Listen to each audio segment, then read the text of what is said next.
I'm sorry, sir. Due to a last-minute aircraft substitution, we had to rearrange some of our seating assignments. Your updated boarding pass is for seat 32B, middle seat, economy, said the gate agent in a polished voice that carefully combined insincere sympathy with a rigid, scripted tone.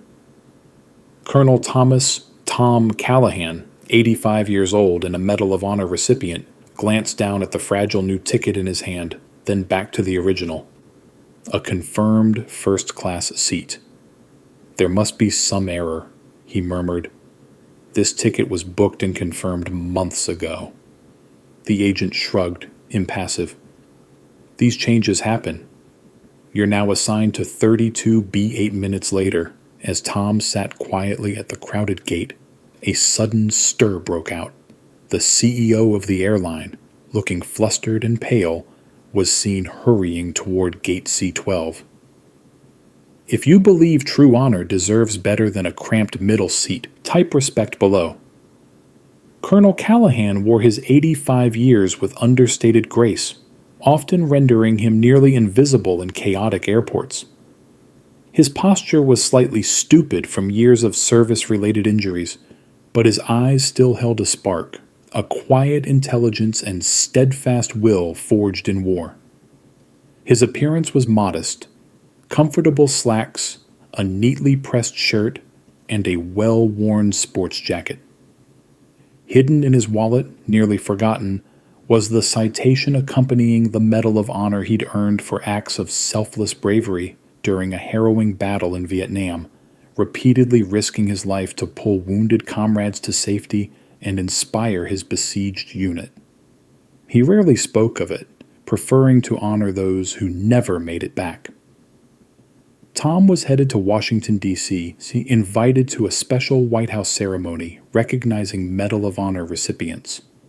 His granddaughter Sarah, an Army captain herself, had cashed in frequent flyer miles and dipped into her own savings to secure him a first-class ticket on Hidden Sparks Airlines. She wanted her grandfather, a man with chronic back pain from old injuries, to travel in comfort and arrive well-rested for the occasion. The reservation had been made months in advance for Seat 2A, a roomy window seat he'd been looking forward to. After arriving early, Tom navigated security with ease and headed to Gate C12, already buzzing with travelers. There, gate agents Brenda and Mark were busy managing the boarding process for Flight 714 to Dallas. Brenda, the senior agent, was visibly tense, fending off complaints about overhead space, while Mark, younger and more composed, scanned boarding passes. Tom waited patiently in the priority line, holding his original first-class boarding pass. When his turn came, he handed the documents to Brenda. She scanned the pass, frowned, and quickly began typing. "Just a moment, Colonel Callahan," she said, her smile faltering. She quietly consulted with Mark, who also studied the screen with confusion. Brenda then printed a flimsy new boarding pass. "Colonel Callahan," she began with a corporate-toned voice that signaled unwelcome news. "There's been an aircraft switch. The original plane developed a mechanical issue, and the replacement has a different layout. Fewer first-class seats." A sense of dread crept over Tom. "What does that mean for my confirmed seat? 2A? Brenda avoided his gaze. "Unfortunately, due to fewer premium seats and the need to prioritize our Diamond Elite passengers, we've had to reassign your seat. You've been moved to 32B. She handed him the pass. He stared at it. 32B. A cramped middle economy seat, a far cry from his original first-class window spot. "A middle seat in economy?" he asked, softly but incredulously. "I had a confirmed first-class reservation for months. I'm flying to an official White House event for Medal of Honor recipients. My granddaughter went to great lengths and personal expense to make sure I'd be comfortable, given my age and back issues from service." Brenda's expression turned cold, shifting from rehearsed empathy to company line recitation. Sir, I understand your frustration, but equipment changes are sometimes unavoidable. Our carriage policy states that seating is not guaranteed. We reseat based on fare class and loyalty status. Your ticket, while first class, was booked using partner miles.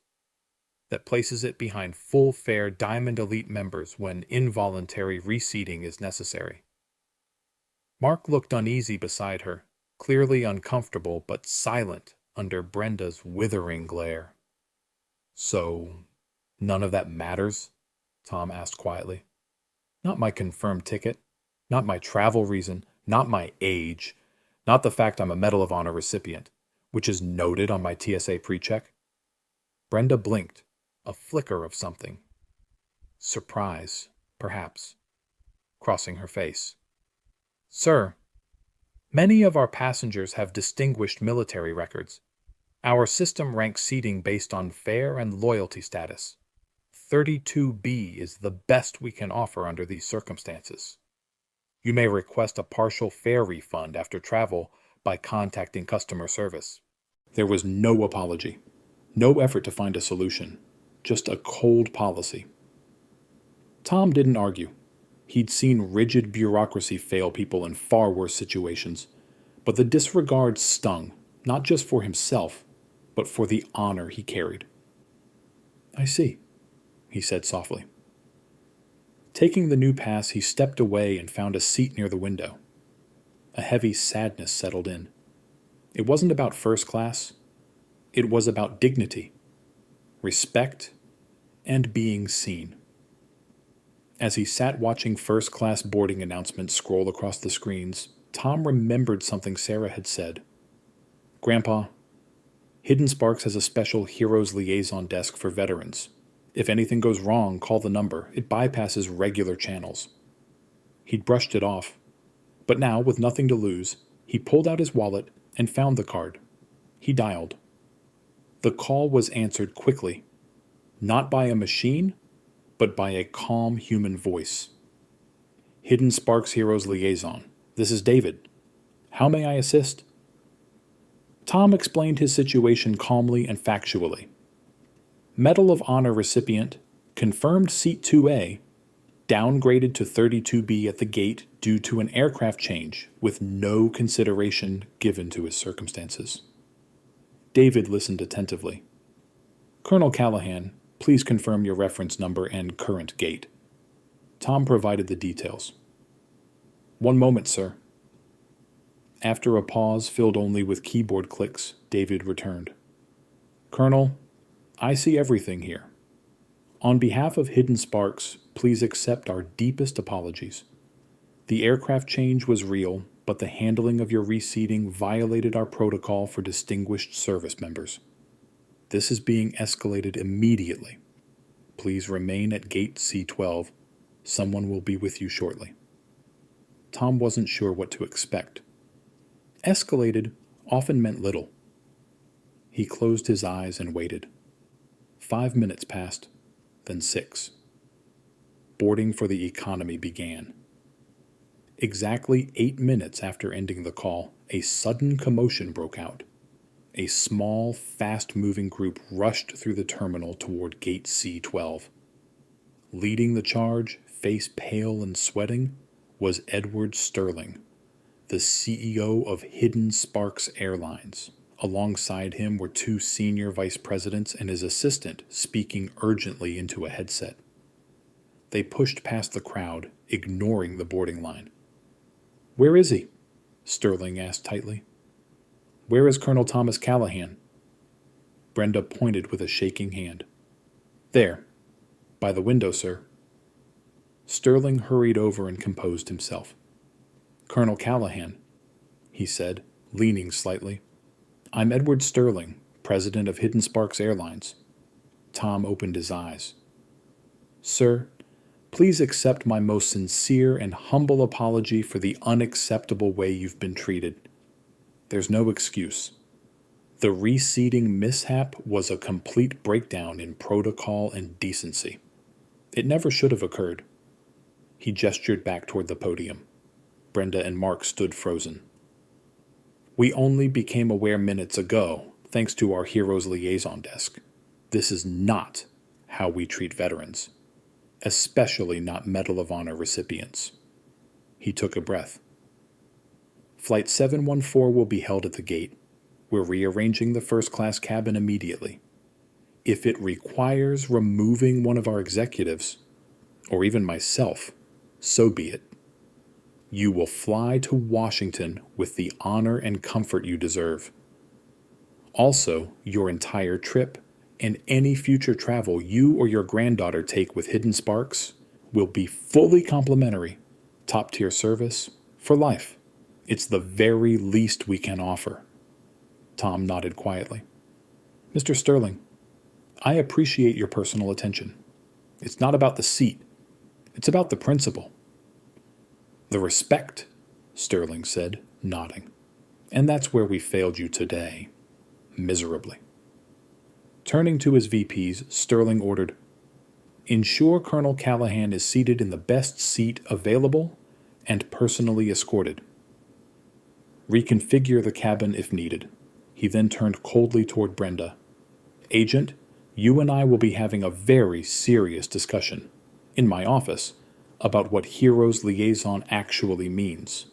Your supervisor will join us. Brenda looked pale. Mark looked ashamed. Sterling turned back to Tom.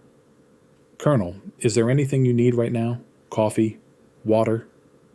Tom smiled faintly. Just getting to Washington on time will be enough. You will be there, sir, Sterling vowed. With honors.